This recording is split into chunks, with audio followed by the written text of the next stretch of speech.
Afternoon, everybody. You're rolling with the Alpaca 29er. Welcome to another exciting episodes of Looking at Lock Stuff.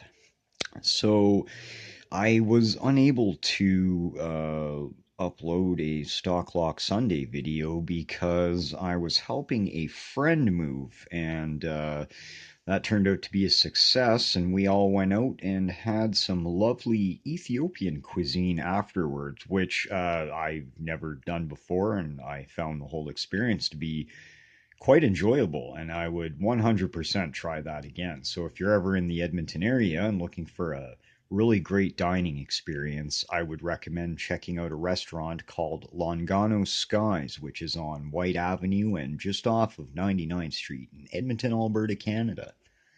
All right, enough plugging people that actually aren't sponsoring my channel, and whatever, doesn't matter because I'm not doing this for profit anyways. So last Friday, I was, or no, rather, last Saturday, pardon me, it's totally not Friday. I was not feeling well on Friday. Saturday, I was able to go to my good friend and mentor Badger's place, and she passed me off these three very, very lovely treasures. I guess this is a trio of what could be considered higher security locks. Now, I don't really like the term high security too much because I find that, like many things, it is highly subjective and relative. So I would certainly consider these better than average locks. Um, and we'll have a short chat about each of them individually here as I kind of give you a bit of a close-up view. So we'll start from the right, and just give me a sec here. I'm gonna have a swig of some of my go juice. Oh, that was lovely. All right, so first up, I'm just gonna kind of got to reach around the whole works here. Um, I got one of those screen thingies so I could cut down on the harsh blowing noises in the microphone. I kind of noticed that, and that was bothering me a little bit. So I got one of these little screen thingies, and hopefully that'll cut down and perhaps improve the sound a little bit. So first up we have, and I'll try to get a really good close up of this key here. We have an ASSA twin. Now, this is a really lovely lock. Look at that nice, robust key. You can see, we'll turn it here, and you can get a kind of a glimpse of the secondary bitting right there. Um, so this is a Swedish design. For those of you who don't already know, ASSA's, it's a very, very popular brand.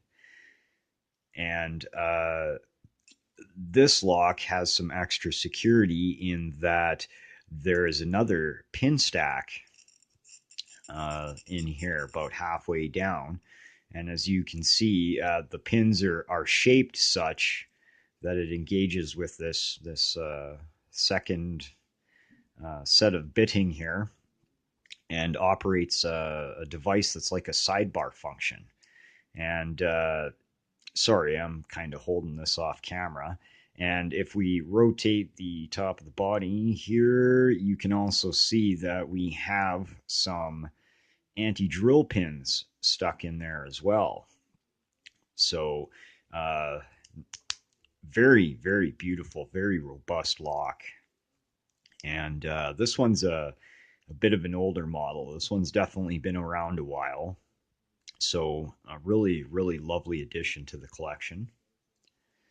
And we'll put that down, and we'll move to the next one. And this one I really like. This one has a very, very beautiful key. This is a MulTLock interactive cylinder. This too is a bit of an older model, but certainly still a good model.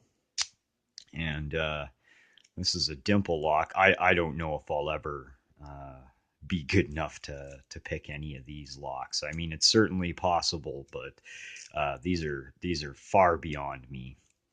Um, I really enjoy MulTLock products. They're just so beautifully made, and they're even for experienced pickers certainly a challenge to pick some of these bad boys. And made in Israel, folks. MulTLock is made in Israel, and also these guys too. These have really robust, very well made keys. So we'll just pop that bad boy back in there, and we'll sit him off to the side. Now this last one has a bit more of a interesting history. This particular one, some folks might recognize this key. Hold on, let's just pop this key out. This key's got a little bit of a tough time coming out here. Look at that diabolical bitting. Some might recognize the shape of this key as shape of the original Corbin M heart. Now, this particular style of lock, this is not an M heart. This one is actually the successor to the M heart and is called the pyramid. And we'll actually talk a bit more about that in a sec. The original Corbin M heart, being a manufacturer that was bought out by Corbin some time ago, had manufactured a lock that had rotating pin stacks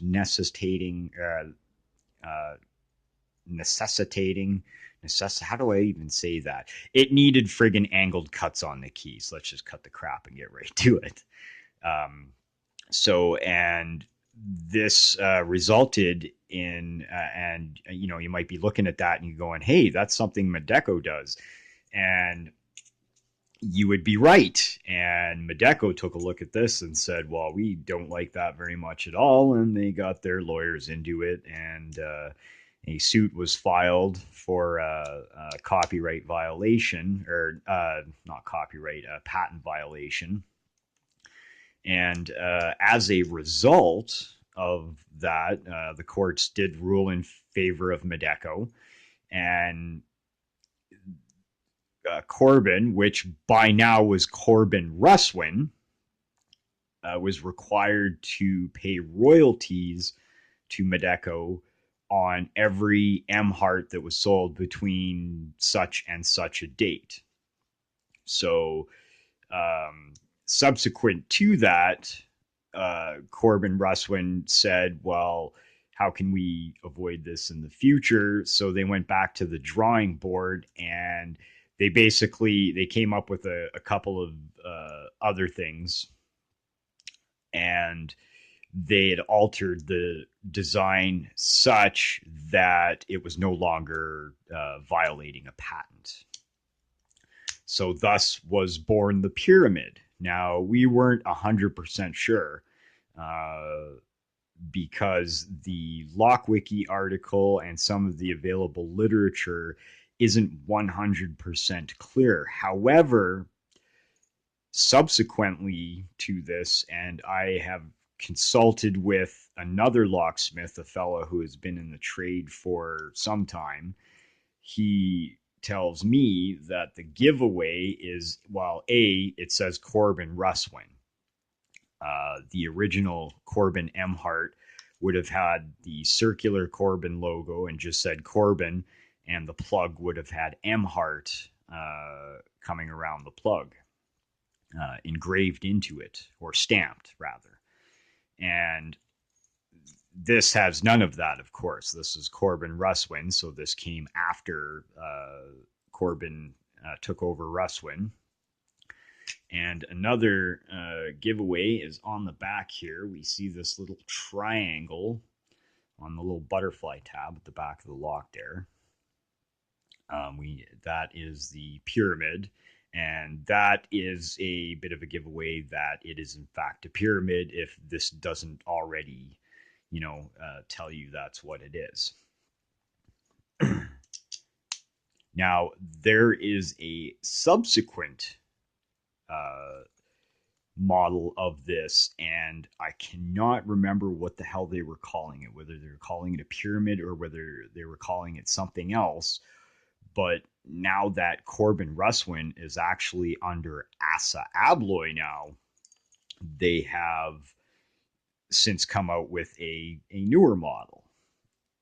So, and this little tag here, they are obviously, like many other, like, just like other high security locks, there are a number of keyways.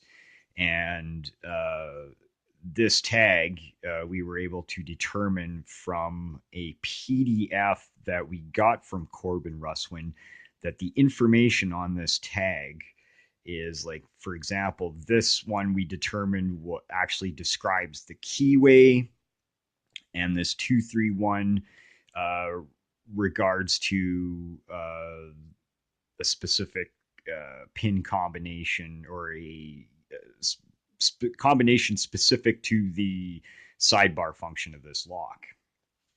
So I'm going to keep this tagged just in case this information comes in handy at some point. But yeah, that's kind of the history of this neat little bugger. And I mean, this, I don't even know if I'll ever be able to pick this lock.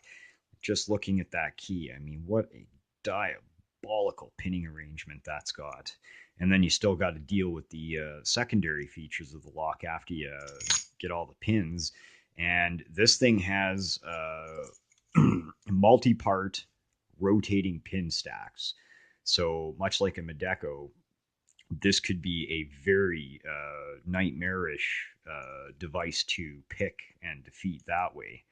And I'm not seeing any, and I'm not going to take this apart. This was actually recommended that if, unless I, was damn sure what I was doing, to not ever take this particular lock apart.